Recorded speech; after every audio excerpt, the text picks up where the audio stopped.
Welcome back to Capturing the Intangibles. Today we're jumping back into the data lake with discussion on common data issues in multi-tenant cloud and where customers can standardize or otherwise find fit-for-purpose tooling. It boils down to one question: are you solving a data project or creating a data strategy? The future details matter. Hey guys, welcome back from another episode of the Capture of the Intangibles. It's more light here in Europe as we're going to, summertime here. So while Rick is down in his basement still, so we don't see light. The only light I see is artificial light. I never leave this room. There's no windows. It's terrible. So Mike is on holidays, and so I decided to invite my older brother, Chris, on the channel and on the podcast. And Chris, why don't you go ahead and introduce yourself, what you do at Infor? Hi everyone, my name is Christian Ojlaki. I'm based in Prague, Czech Republic. I'm Hungarian from Czechoslovakia, and I'm quite long time with Infor already, 20 plus years. I look very young, but I'm a long time with Infor. And I lead I lead the DEPM development and product management team, which is our performance management suite. Work on some data management areas and a couple of other projects at Infor. Very nice. And so you have 3 passports, Chris, right? I have a Slovakian passport, Czech permanent address, and Slovakian nationality. Wow, that's amazing. So I have 2 passports, and I thought, okay, I got a lot of them, but you beating me now. So that's really good. So today in these episodes, we want to talk about about data architectures, and we have covered that in other episodes, data lakes, AI, movement of data. But Chris, with his his experience, is more on the consumption of the data, right? So he's like, oh, I love the data lake, but can I use it out of the box, to do analytics, performance management in other use cases, or are there challenges there, right? So we are coming from the world of having data warehouses and having analytics and performance management, and everything was okay. We had an integration issue. We had to bring the data to a data warehouse. But now we are all in the cloud, and people decided more to move data to a data lake, which is very convenient and cheap and available and scalable. But what does it mean now if you are on the consumption side, Chris? Can you go through a couple of issues that we may have there, dealing with a data lake, which is not a data warehouse, right? Sure. For a long time, it's coming in waves. In the beginning, everyone was trying to make big data warehouses and centralize everything. Then came all the BI tools who could do self-service and departmental analytics, so everything got more socialized, disconnected. But with the cloud, this is even more supported or more emphasized, because with the data lake, we can really store big data. The customer doesn't need to think about, oh, I don't have any expertise about Hadoop or other types of big data storages. It's a big step for them. But if they start to buy cloud solutions, like for example Infor, they get it out of the box. It's a no-brainer for them. The data lake is just there. It's beautiful. Mm-hmm. Everyone thinks, oh, what a great life. The data lake is there. Our data management issues are solved. While the issues are not disappearing, the issues got transferred, that we have the data lake, but still the consumers require the data in different formats. Performance management, exactly. BI, supply chain management, everything basically still needs to do something with the data, and doing something with a unstructured raw data is a complex thing. So the centralization brought us a lot of capabilities. Still, a lot of repeating tasks are done on the cloud, or even in on-premise cases. The decentralization means teams have to do similar, not exactly the same, but very similar tasks of data manipulation, cleansing, and doing something with the data, and pull it to their engines and do something further with that data. Yeah, absolutely. And the evolution now moving to try to solve both, I think, is the right solution, because there is no golden bullet like with databases. Oh, everything is SQL, now everything is NoSQL. It's not really the case. SQL has its place, NoSQL has its place. And in the same world here, a data lake and some cleansed and transferred data has also a place for different use cases. Yeah, I'm talking to a lot of customers and you guys as well. What I'm seeing, there is also a religion almost to either I love Redshift or I hate Redshift, I love Snowflake or hate Snowflake, or SQL Server or Aurora. What's your view on this? And do you think that in the future we'll have both storage and usable data in one single product, or you think it's going to take a long bit, to have that, and we will always have a data lake file system versus, a relational, non-relational, data warehouse? What do you think about that, Chris? I like CrossFit. CrossFit is the person who tries to do everything well enough. So it does lift weight better than a marathon runner, but runs better than a weightlifter. But if we want to specialize, CrossFitter will not win a Olympic Games marathon running, right? And here it's again, what do we expect with our data strategy? We want to have a one-fits-all application. We can have it, but we cannot have one-fits-all technology, which will perform well and will serve the best use cases. So I think the future and the best solution of customers is to provide the solution into one bucket, to have the same experience, the same permissions, the same management UI, the same similar capabilities, but provide the strength of the different engines, because the engines are really focusing on the best and most performant way of solving a single use case or multiple use cases, right? So a combination of a big data storage with a columnar storage is a perfect solution for analytics, for example, where you need for analytical queries a columnar engine, while if you want to have departmental analytics where any power user can do there and build their analytics and discover the data, play with it, they benefit the big storage of the big data lake, then they can pull in additional data which was not prefetched and cleansed for them and transferred for them, they can extend. And then the benefit, if this is accessed through the same interface, if it's accessing the same permissions, then this is the benefit what I think modern systems can provide to end users. But you don't see any difference between Snowflake from the high level, Snowflake, Redshift, and SQL Server. I mean, there's always some feature, but there are no really big differentiators on that. Or do you see that there are differentiators? It's really funny that people think about, for example, SQL Server as a relational database only, while SQL Server has a columnar storage. A columnar database is a relational database. One is row-based tables, the other one is columnar-based tables, but both serve the same functionality. In either case, they have the same query interface, which is SQL, everyone knows it.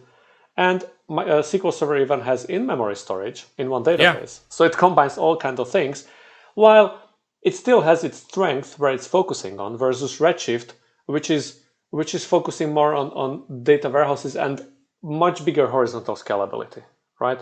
So you can see both.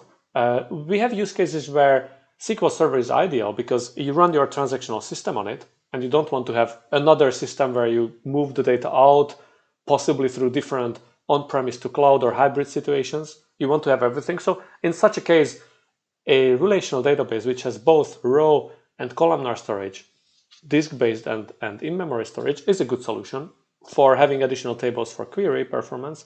While if you really want to build a scalable, huge data volume data warehouse, then Redshift is, for example, a perfect solution for that. So I think here flexibility on the engine side is really a key.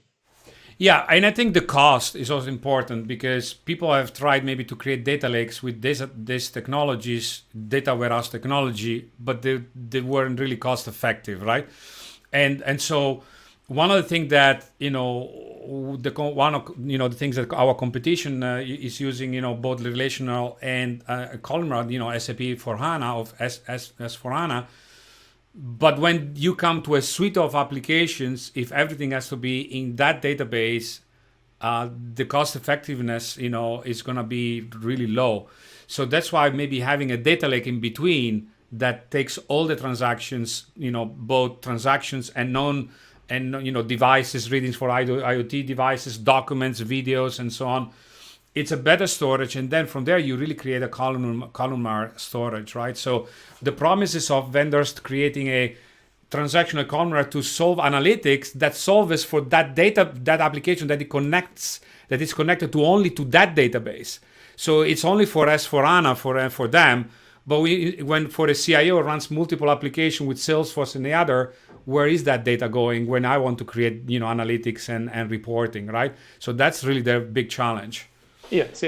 I heard discussions before where people said, "Oh, you have a data lake, you don't need any more data warehouse. This is the modern approach." I would formulate it differently. I would formulate it in a way: if you have a solution, a data lake, and the right capabilities, potentially for data warehouse, but to work with the data, then it's a consumption definition or this decision if where the data is stored and how it's processed. So fine to have the data in the data lake and just load up into an engine, it's fine. But if you have multiple engines, if you have a performance management engine, if you have a machine learning engine, and if you have a BI engine, you don't want to do the transformations of the same data 3 times, especially because you might end up duplicate data too many times, and you might end up with different data because maybe you did some mistakes in the data transformations, and then you see in BI a different product list than you see in your performance management, right? And in this case, something like a data warehouse makes sense. It doesn't need to be a data warehouse per se. It can be some transformation capabilities, what you do centrally, and then either you store the transformed data back into the data lake. If it's just for loading overnight, who cares? It can be in a file system. It can be queried and loaded per night. Or if you want to send queries frequently for reporting against that, you need to store it in a data warehouse, which can stand these queries more frequently, right? And then even you can decide further, is it fine if I store it in a row-based data warehouse, or do I want to put it to a columnar data warehouse because I want to have analytical queries against it and I want to enter performance. And with that, you have the flexibility. What do you do with the data? Where do you store it based on use cases? And you don't need to duplicate. You can decide how many duplications you want. Yeah, Chris, as you were going through that, I'm curious. I was writing down some notes here because you started where you're never going to get necessarily away from a fit for purpose need or a fit for purpose technology based on that need. I'll come back to this in a second because I'm curious where there might be areas to where do you think there's ever going to be a commoditization of certain things, even on as you get closer to the edge on some of the consumption side. But you're starting to hit on where can you actually centralize on some of these things, right? It's not necessarily just a data lake, but are there surrounding services that would be beneficial for customers if they were centralized? Like I think you just mentioned, you don't want to do a particular process 3 different times that have the same result, right? So can you expand upon what are some of those centralized services that could be really beneficial to customers? I think certain tasks which were typically done in a data warehouse still make sense to do on a central place if there are multiple consumers, right? So you want to build a organizational structure, you want to build a list of products, you want to build dimensions and hierarchies or graphs for a company in a central place because those are universal true. You don't want one department to use one list of products, another department use another list of products. You want to have it centrally. And if it's feeding then further for performance management, business intelligence, machine learning, it's a benefit because these other consumers don't need to deal with this complexity anymore. So I believe the data collection, the data lake is one. You don't need to have multiple data lakes. There is no way you need multiple, right? So if you're one company, it makes sense to have one data lake. Well, we have seen, Chris, we have seen a lot of companies having 3, 4, 5 data lakes, but that's a different but those discussion. I believe these are more historical reasons, how they evolved, rather than, okay, now we want to build multiple, right? But also parts of a data mart or some kind of dimensional models also make sense to build centrally, but not in a way that this is the only thing people can report on. This is the only thing what people can explore in their BI tool. It needs to be extendable. It needs to be given to all the end users to extend it as they need. But the complex things which need to be repeated for many tools make sense to build on one side. But do you think, I think maybe Rick was referring data quality or data pipelining? If I use the same pipeline to stream data to a data warehouse from a data lake, and in the data pipeline, I'm cleaning the data, maybe the same pipeline can be used from an ML engine. I'm cleaning the Yes. data in a similar way, and that could be a centralized service, right? I agree. I think this is a really good point that not just the data storage services, but the data manipulation services make sense to centralize, because then how you use it and what you do with it is content. It can be implemented one way, multiple ways, but the service is the same. So you need to pay for one service, you need to train users for one service, and it just becomes much easier if you don't need to learn 6 tools and have everything distributed in multiple systems. Yeah, and the other thing that I'm seeing is on overlapping is if you take a BI company, an operational reporting company, they come with their metadata model, right? So everything they want to, they have the connection between the objects, the relations, and so on. But data lakes have also a data catalog. So where do you think a data catalog in this new data architecture with data lake and data warehouses or operational data stores, does it belong now more in the data lake, or it's a combination data lake and data warehouse, this metadata model, these data catalogs? Because I've seen also an explosion of data catalogs as well. Yes, I think this should be an essential part of a lakehouse architecture, where again, independently of the storage, if it's a data warehouse storage or a big data storage or relational storage and big data storage, independently of that, you can create a semantic layer on top of the data, which not just makes a catalog of what is where and where did it come from, but gives other meaning, creates virtual joins or translations and all kinds of things what a semantic layer could give. If this is built on a lakehouse level, that's a benefit which everyone can use and benefit from. Yeah, and let's explain on the lakehouse. I know that Mike, is today not here. He would love to have discussed the lakehouse, I'm sure. So the lakehouse is not our lakehouse or the lakehouse you have, on the lake, the real house, right? But it's a combination of data lake and data warehouse, right? Where the data part of the word goes away and then you have a lakehouse. So you think it has a possibility of a future as a concept, a lakehouse architecture?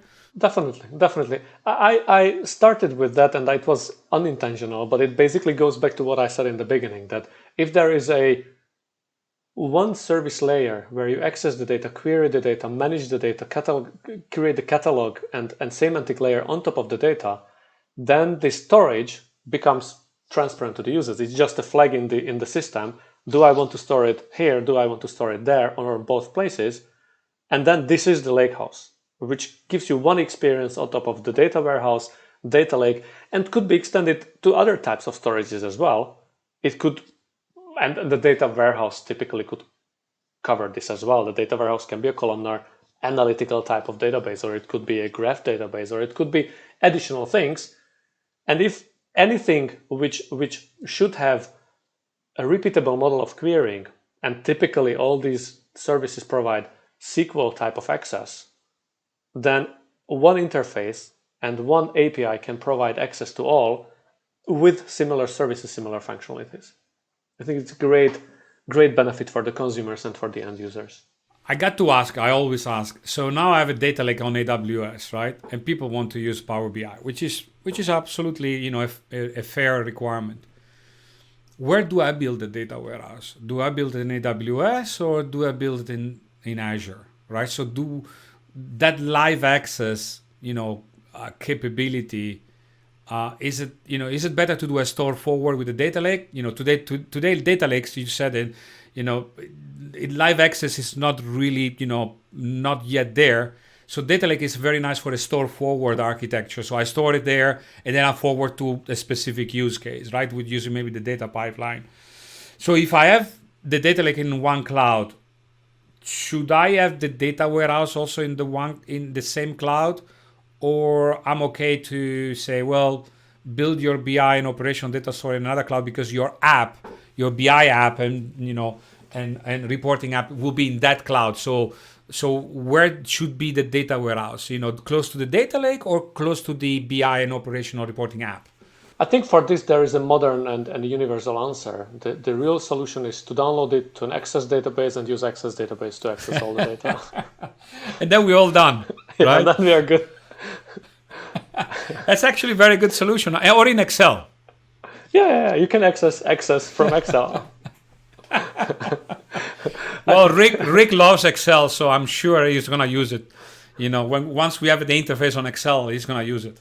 Yeah, isn't what you asked though, Massimo? Isn't it more of it's kind of back to that? Remember the podcast we did on the economics of some of this architecture, right?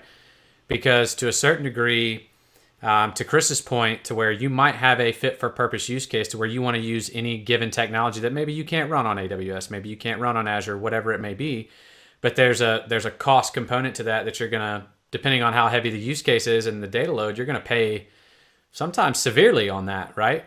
So it's like how much of a give and take is there for fit for purpose versus what I'm willing to spend. And that's where, back to my question that I was alluding to earlier, Chris, is like, do you think that a lot of these data technologies that I'm going to generically use, so we're talking about whatever, Redshift, Snowflake, doesn't matter. Do you see a future where some of that becomes even more commoditized to where maybe they aren't so differentiated anymore or fit for purpose? I think there might be. The growth in computing power might extend the usage of certain technologies for other use cases as well, what you cannot do right now because storage, memory, compute power is too expensive. So maybe something which is not exactly built for one use case can cover use cases like that because computers are just faster. In the meantime, network became faster and so on. And also these databases evolve in a way, just what I said with SQL Server, that SQL Server was viewed or is still viewed by many as a strictly row-based relational database, while in the meantime it has columnar and in-memory storage, right? So I think there is evolution in the hardware on the software side as well. And the competition of these technologies will try to gain more coverage in more use cases. So definitely, but still, there is always something where we need to use the computing power as optimally as possible, because it's simply, sure, everyone came with the big data databases. Oh, I can have this use case, can fire up 20 Hadoop servers and then calculate it in 5 minutes. Sure, but if the same thing you can do with one instance of a specialized database, which does that use case better, you saved a lot of money, right? Yeah, I read a crazy research paper. So you know that we are sending things to the moon and to Mars, or we're sending things into space with trying to get all the knowledge of Earth and our history, so that if some alien life will take a look at that, then they can learn things from us. And we didn't have enough space to put all the data, right? So if you take all whatever. So there is a research busy because we work in binary format 0-1, and that takes so much information in certain space on disks, on memory. So I read a crazy research that they are now using not the 1-0, but they're using the DNA dimensions. I think it's 6 letters or 6 combinations, something like that.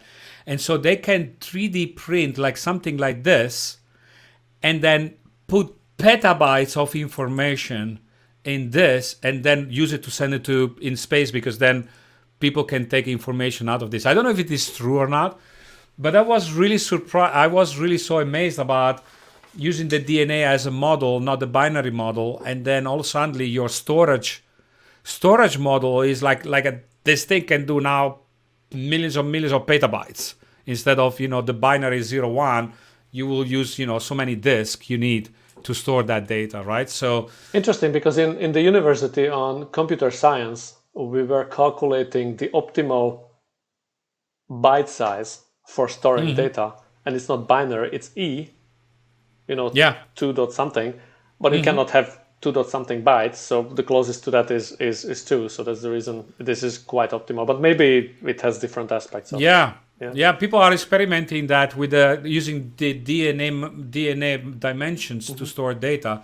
Is a very new research I was reading, and I don't know is science fiction or is going to be reality. But if that is the case, in the future we'll be able to store data in a pen that has all your life in it, like really almost all the life. So it's amazing.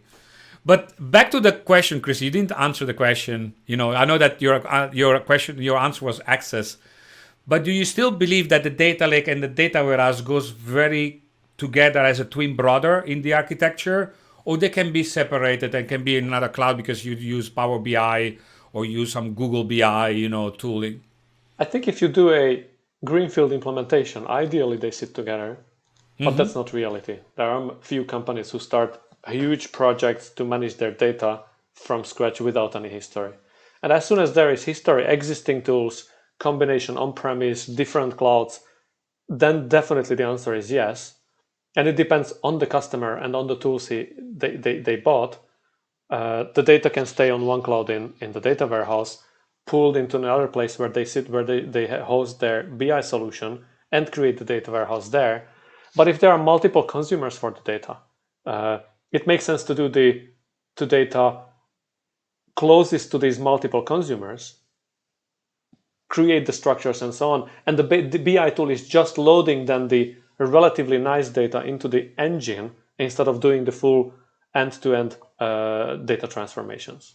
Yeah. So what you're describing there, Chris, is interesting in that I would argue that it sort of illustrates the difference between, bring the business perspective into this, it's more of a data project versus data strategy, right? And maybe that's a maturity scale of how you're implementing certain amount of projects. But where do you see the market today? Is it still more on the data project side, or do we see a lot of consumers opting into a world to where they do see multiple downstream consumers and they're going to need more of a big data strategy where there is a lineage and connectivity of these shared services that ultimately allow you to do X, Y, and Z, even if it does require maybe a fit for purpose technology, but the underlying orchestration remains the same. Where do you see the market today? I definitely don't have a comprehensive view of the market, but what I've seen recently is the number of customers who do really take seriously their data strategy and not dealing with it just like one off project is growing. The decisions they make for their data strategy is many times still driven by what they already have and combining those things together. And ideally, there should be always a big review and not just refactor what we have, but build something which is more closer to the ideal world.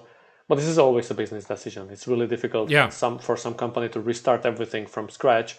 It is typically easier if they change the ERP, move from on-premise to cloud. So once there is a bigger change in the enterprise software layer overall, then it's also to drag with this also the complete data strategy.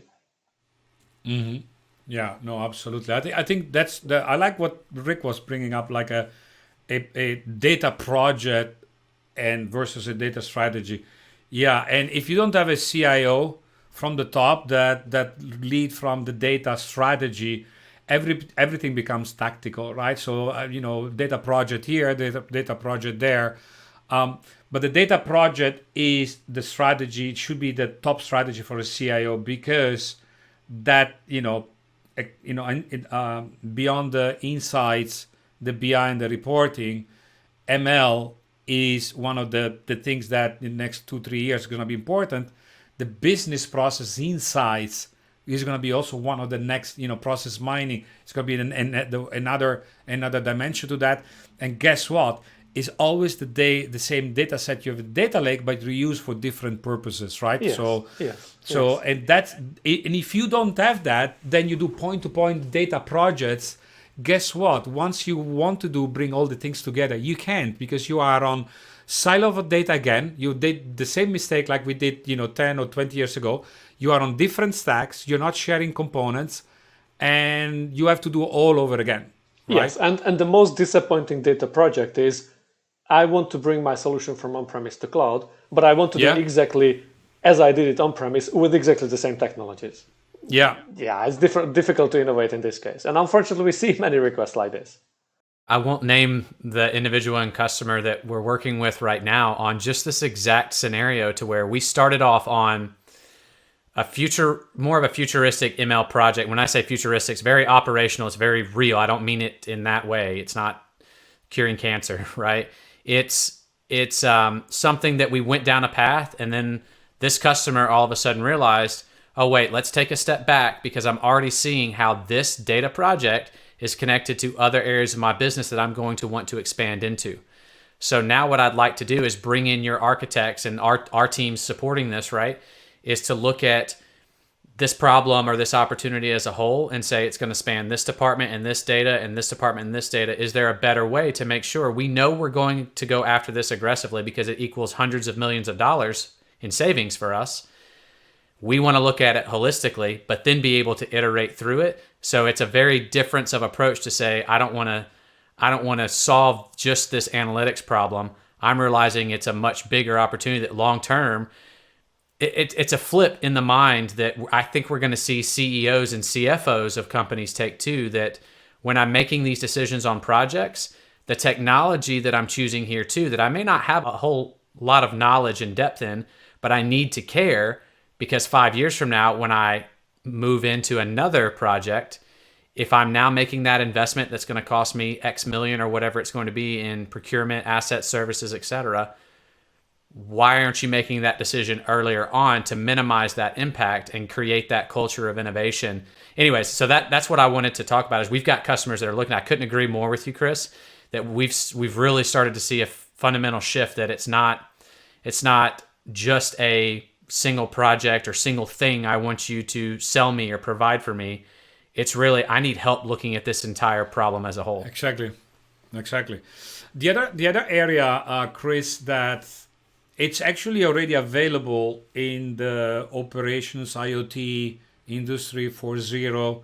Like I'm streaming data, right? Streaming data. I have, the classical transactional applications that we have always dealt is just transactional application. Some transactions are created and gets over the data lake, and then at some point it will get to a data warehouse, and fine. But now we're dealing also with this big data, meaning more from IoT platforms, Industry 4.0 machines, or other platforms, and there is more the need of real time, right? So in the past, business were saying, I get my data warehouse synced every day or every week or maybe even every month. So when I run a report or run a dashboard, I can make a decision, but it's not really the now, right, of the data. It's just something that I got, synchronized a week ago. But with this operational dashboard that you see almost streaming the analytics live, people say, well, I want this also in the business, not only on the operations, but I want this real-time streaming on the BI, because if I launch a dashboard, my top 10 customers, why do I need to have my top 10 customer dashboard of data of a week ago? Why can't I have it of now, right? So what do you see how this trend of streaming analytics and streaming pipelines and so on? I think it's connected to the world where people live. I want the solution immediately. I want the data immediately. People are used to get what they want immediately. Everything is available on the network, on the web, and this is what they want also from their BI system. Sometimes, if you analyze historical data, it's fine. You don't need to necessarily have it every second up to date, but you don't want to wait a month. You don't want to wait too much time. You want to have it relatively up to date. But there are operational tasks where if you want to decide something for your operation, you want to see the chart, the KPIs, something connected to that to help your decision, and that people expect, if not real time, at least near real time in a couple of seconds or a couple of minutes. Mm-hmm. Yeah. And I think it's even, we were actually doing another podcast with the pandemic. Businesses, people talked always about agility and flexibility, but they never added the dimension of time. With the pandemic, people, now we have the dimension of time. You need to be flexible and agile and make the decision like now. Can't wait, 2-3 months because you could be out of business. And so having this real-time aspects, even on BI, where historically speaking never had the need, it's becoming more important, because you can make decision today based on the data today. You can make a better decision than based on the data of yesterday, of a week before. Do you see that the technology, data warehouse technology and data lake, is impacted because of this real-time streaming, or the technology that we have today are okay for that as well? I think the technology is evolving constantly on the data lake side, on streaming technologies, messaging technologies, transformation technologies. The disadvantage of this near real-time or real-time data processing is that the weakest point destroys everything.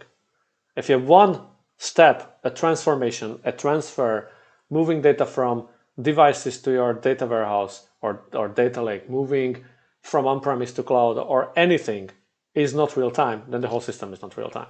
Yeah, absolutely. Yeah. Okay, so let's wrap up the podcast today. Very, very good discussion. Last question for you, Chris. You're managing a large team, also worldwide. I want a reflection from your perspective. How is the morale? With the pandemic, how do you see? Is it still a good thing to work? Virtually. Any challenge you see, and any tip you will give to a development leader? Take a look at this and keep the morale up in this way, or what are you missing, and what would be your advice to manage a large development organization?